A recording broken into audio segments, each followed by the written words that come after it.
ओम शांति सुप्रभात। सर्वशक्तिमान भगवानंकर सर्वस्नेही भगवानंकर विश्व कल्याणर कार्यरे निजको सामिल करिथिबा समस्त श्रेष्ठ आत्मिक संतान मानंकु हृदयर कृतज्ञता शुभ अभिनंदन सुस्वागतम। अयं निजः परो वेति गणनं लघुचेतसाम् उदारचरितानां हेतु वसुधैव कुटुम्बकम्। एही कथाटी आमे समस्ते कहुछे, चाहूछे मध्य विश्व एक परिवार हेउ। तेबे खाली कहीदेले बा इच्छा कले जे ताहा सफल हेइजिव ताहा तो नुहे। सेथिपाई प्रयास दरकार। प्रथम एवं मुख्य कथा हेउछि जेपरि परिवारर जणे मुखिया थांती जहांकु समस्ते मानि चली थांती। एठारे सारा विश्वर मुखिया जनकु मानिले तो विश्व एक परिवार ही परिबो। तेबे सर्वशक्तिवान निराकार भगवान जी की विश्व रचयिता से ही तो मुख्य हेबा दरकार। परंतु भगवानंकर प्रकृत परिचय को आमे माने भूली जाई अनेकंकु भगवानंकर रूप बा अवतार कही सर्वव्यापी कहिबा द्वारा काहाकु मुख्य बोली मानिबा एवं विश्व एक कुटुंब किपरि बा होई परिबो। शास्त्र रे वर्णित अछि कि भगवान ब्रह्मांक द्वारा सृष्टि रचना करुछंती, अर्थात प्रजामानंकु सृष्टि करुछंती प्रजापिता ब्रह्मा। तेबे ब्रह्मांकर संतान हिसाब रे आमे समस्ते गोटिए परिवारर होई गले। भगवान कहुछंती जदि माता पितांकर कुटुंब रे आसीबाकु चाहुछ तेबे तांकु पूरा पूरा अनुकरण करिबा दरकार। तांको भली प्रत्येक कार्य मो श्रीमत आधार रे करि चाल। मधुर स्वभावयुक्त होई भलो भावरे एही ईश्वरीय पाठ पढ़ा बा आत्मिक पाठ पढ़ा पढ़िबा दरकार। सूक्ष्म बुद्धि संपन्न होई सृष्टिर गुह्यरु गुह्य रहस्ययुक्त कथा को बुझिबा दरकार। जेपरिकी शास्त्र रे कुहा जाइछि ब्रह्मा सरस्वती आदि पिता एवं आदि माता, किंतु वास्तव रे सरस्वती तो ब्रह्मांकर कन्या, से मध्य ब्रह्मा कुमारी अटंती। प्रकृत रे ब्रह्मा ही मनुष्य आत्मा मानंकर बड़ माँ अटंती। जेहेतु निराकार भगवान प्रजापिता ब्रह्मांक मुख द्वारा संगम जुगी ब्राह्मण मानंकु रचना करुछंती भविष्य दैवी दुनिया पाई। जेहेतु ब्रह्मा पुरुष तेणु जगदम्बा सरस्वती को मार आसन दिया जाइछि। यह अति गहन आउ रहस्ययुक्त विषय वस्तु जहाकु बुझिबा पाई बहुत सूक्ष्म बुद्धि दरकार। मोटा बुद्धि संपन्न संतान एही रहस्य को बुझी पारिबे ही नाही।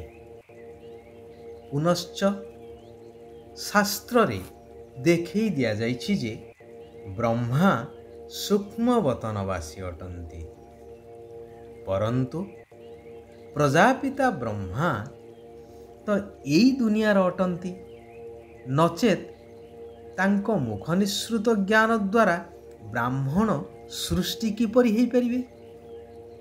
ଯେତେବେଳେ ପ୍ରଜାପିତା ବ୍ରହ୍ମା ସମ୍ପୂର୍ଣ୍ଣ ପବିତ୍ର ହୋଇ ଶତପ୍ରଧାନ ହୋଇଯାଉଛନ୍ତି, ସେତେବେଳେ ଏହି ସ୍ଥୂଳ ଶରୀରକୁ ଛାଡ଼ି ଅବ୍ୟକ୍ତ ଅର୍ଥାତ୍ ଫରିସ୍ତା ସୂକ୍ଷ୍ମ ଛାୟା ରୂପରେ ଦେଖାଯାଇଥାନ୍ତି। ସେତେବେଳେ ସୂକ୍ଷ୍ମବତନରେ ସମ୍ପୂର୍ଣ୍ଣ ବ୍ରହ୍ମା ରହିଥାନ୍ତି। ସୂକ୍ଷ୍ମରେ ନିଜର ସନ୍ତାନମାନଙ୍କୁ ଅର୍ଥାତ୍ ନିଜର ରଚିତ ବ୍ରାହ୍ମଣମାନଙ୍କୁ ପାଳନା ଦେବାର କାର୍ଯ୍ୟ କରିବା ପାଇଁ। ସେଠାରେ କୌଣସି କଥାବାର୍ତ୍ତା ବା କାର୍ଯ୍ୟ ନଥାଏ, କେବଳ ଇସାରାରେ ସବୁକିଛି ଚାଲିଥାଏ। ଏହା ମଧ୍ୟ ଅତ୍ୟନ୍ତ ଗୁହ୍ୟ ଏବଂ ରହସ୍ୟଯୁକ୍ତ କଥା, ଯାହା ବୁଝିବା ଭଳି କଥା ଅଟେ। ପୁନଶ୍ଚ ମୁନି ଋଷିମାନେ ନାରୀଙ୍କୁ ନୀଚ ଦେଖାଇଥିବା ସ୍ଥଳେ ଭଗବାନ ଆସି ନାରୀମାନଙ୍କୁ ସର୍ବଶ୍ରେଷ୍ଠ ଆସନ ପ୍ରଦାନ କରୁଛନ୍ତି। ଗାୟନ ମଧ୍ୟ ଅଛି ନା, ମାତା ଓ ମାତା ତୁ ହି ସବକି ଭାଗ୍ୟ ବିଧାତା। ଭଗବାନ କହୁଛନ୍ତି ନାରୀ ହେଉଛନ୍ତି ସ୍ୱର୍ଗର ଦ୍ୱାର, ଅର୍ଥାତ୍ ଏହି ମାତା ଆଉ କନ୍ୟାମାନଙ୍କ ଦ୍ୱାରା ସତ୍ୟଯୁଗୀ ସ୍ୱର୍ଗର ଗେଟ୍ ଖୋଲାଯିବ। ତାଙ୍କ ଦ୍ୱାରା ହିଁ ପରମାତ୍ମା ଏହି କଳିଯୁଗୀ ପତିତ ଦୁନିଆକୁ ଶତପ୍ରଧାନ ସତ୍ୟଯୁଗୀ ସ୍ୱର୍ଗ ଦୁନିଆରେ ପରିବର୍ତ୍ତନ କରୁଛନ୍ତି। ତେବେ ମୁଖ୍ୟ କଥା ହେଉଛି ଏକ ନିରାକାର ପରମାତ୍ମା ଭଗବାନ ଶିବ ବାବାଙ୍କୁ ମନେ ପକାଇବା। ଶିବ ବାବା କହୁଛନ୍ତି ନିରନ୍ତର ଯୋଗଯୁକ୍ତ ସ୍ଥିତିରେ ରହିବା ପାଇଁ ହୃଦୟର ସ୍ନେହ ବା ଭଲ ପାଇବା ଏକମାତ୍ର ବାବାଙ୍କ ସହିତ ରଖିବା ଦରକାର। ବିକର୍ମାଜିତ ରାଜ୍ୟ ଅର୍ଥାତ୍ ସତ୍ୟ ଯୁଗରେ ଜନ୍ମ ନେବା ପାଇଁ ମୋହ ଜିତ ହେବାକୁ ପଡ଼ିବ। ସୁକର୍ମ କରିବାକୁ ହେବ। କୌଣସି ପ୍ରକାରର ବିକର୍ମ କରିବା ଅନୁଚିତ, କାରଣ ଜନ୍ମ ଜନ୍ମାନ୍ତରର ବିକର୍ମର ବୋଝ ବା ପାପର ବୋଝ ବର୍ତ୍ତମାନ ଆତ୍ମାରେ ଭର୍ତ୍ତି ହୋଇ ରହିଛି। ନିଜର ସମସ୍ତ ପାପର ବୋଝକୁ ସମାପ୍ତ କରି ବାବାଙ୍କ ସମାନ ଏବଂ ସମ୍ପନ୍ନ ହେବା ପାଇଁ ନିଜର ସୂକ୍ଷ୍ମ ଚେକିଂ କରିବା ଦରକାର। ବ୍ୟର୍ଥ କଥା କହିବା, ବ୍ୟର୍ଥ କଥା ଶୁଣିବା ବା ବ୍ୟର୍ଥ କଥା ଲେଖିବା ଆଦି ଦ୍ୱାରା ବାୟୁମଣ୍ଡଳ ବା ବାତାବରଣ ଖରାପ ହୋଇଥାଏ। ଏହା ମଧ୍ୟ ପାପର ଅଂଶ ଅଟେ। ଏହା ହିଁ ଉଡ଼ିବାର କଳାକୁ ସମାପ୍ତ କରିଦେଇଥାଏ, ଆହୁରି ନିମ୍ନଗାମୀ କରିଦେଇଥାଏ। ତେଣୁ ନିଜର ଚେକିଂ ଦ୍ୱାରା ଏଗୁଡ଼ିକୁ ସମାପ୍ତ କରିବା ନିହାତି ଆବଶ୍ୟକ। ବେହଦ୍ର ବୈରାଗ୍ୟ ବୃତ୍ତିକୁ ଜାଗ୍ରତ କରିବା ପାଇଁ ବାହାନାବାଜିକୁ ସମାପ୍ତ କରିବା ଦରକାର। ବାହାନା କଲେ ଭବିଷ୍ୟ ଦୈବୀ ଦୁନିଆରେ ପୂଜ୍ୟ ଦେବୀ ଦେବତା ହେବା ପରିବର୍ତ୍ତେ ତାଙ୍କର ବାହନ ହେବାକୁ ପଡ଼ିବ। ତେଣୁ ବେଳହୁଁ ସାବଧାନ ହୋଇଯିବା ଦରକାର। କୁହାଯାଏ ନା, ସାଧୁ ସାବଧାନ। ଆଚ୍ଛା, ଆଜି ପାଇଁ ଆମେମାନେ ଏଇଠାରେ ବିରାମ ନେବା। ଆସନ୍ତାକାଲି ପୁନଶ୍ଚ ଆମେ ସମସ୍ତ ଆତ୍ମାମାନେ ଏକତ୍ରିତ ହେବା ସେହି କଲ୍ୟାଣକାରୀ ପରମ କାରୁଣିକ ପରମାତ୍ମା ନିରାକାର ଶିବ ପିତାଙ୍କର ଆଉ କିଛି କଲ୍ୟାଣକାରୀ ମହାବାକ୍ୟକୁ ଶୁଣିବା, ଜୀବନରେ ଧାରଣ କରିବା ଏବଂ ସାରା ବିଶ୍ୱ ପରିବର୍ତ୍ତନର କାର୍ଯ୍ୟରେ ନିଜକୁ ସାମିଲ କରିବା।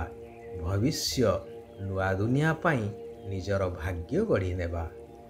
ସାରା ବିଶ୍ୱର ଆତ୍ମାମାନଙ୍କର କଲ୍ୟାଣ ହେଉ। ସମସ୍ତେ ସୁଖ ଆଉ ଶାନ୍ତିର ଅନୁଭବ କରନ୍ତୁ। ଓମ୍ ଶାନ୍ତି।